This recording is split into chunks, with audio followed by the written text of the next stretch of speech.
राति अधिया बलांगीर पुईतला थाना पाखे गोटे पिकअप भैन थी कटकरू लुईसिंघा ब्लॉक हासड़ गाँ के पाखापाखी 10,500 बोतल कफ सिरप चालान हेउथिला समय थी बलांगीर पुलिस खबर पाई गिरफ करिछि। पिकअप गाड़ी नंबर OD17 आर 2097 आर गिरफ होइथिबा 3 जन हेले बलांगीर प्रशांत खेती, राजू प्रधान आर भुवनेश्वर सुशील बारिक। सबुनु बड़ कथा हैला गला काल बलांगीर आर पाटनागढ़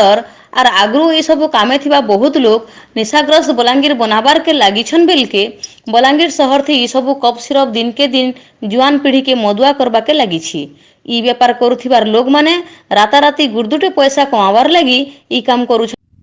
बारिकाओं नेतृत्व में यही खबर निगला बहुत खबर ना खबर मिलला आमको जे कटक गोटे गाड़ी रे पर्याप्त परिमाण में एस्कफ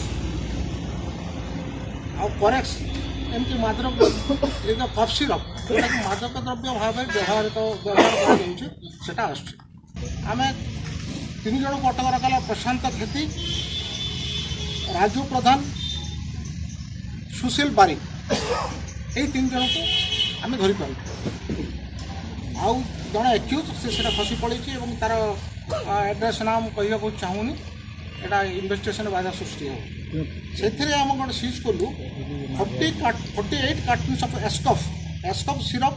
160 बटल्स एस्कफ जोटा कि 100 ml हिसाब से 7,680 बटल सीजन 30 कार्टून रिकॉर्डेल सेटा मत गोटे कफ सिरप सेटा भी जोटा कि आप मादक द्रव्य भाव में व्यवहार होटा आप 30 कार्टून सीजला 100 बटल्स सहीटा आप 3,000 बटल सीजला टोटाल भाव आमर 10,680 बटल सीजला एवं यह माने एते ह्यूज अमाउंट नियर पास्ट रे केबे भी कौन पाख तड़ कौन भी एरिया रे कि हमर जो बॉर्डरिंग एरिया अच्छी से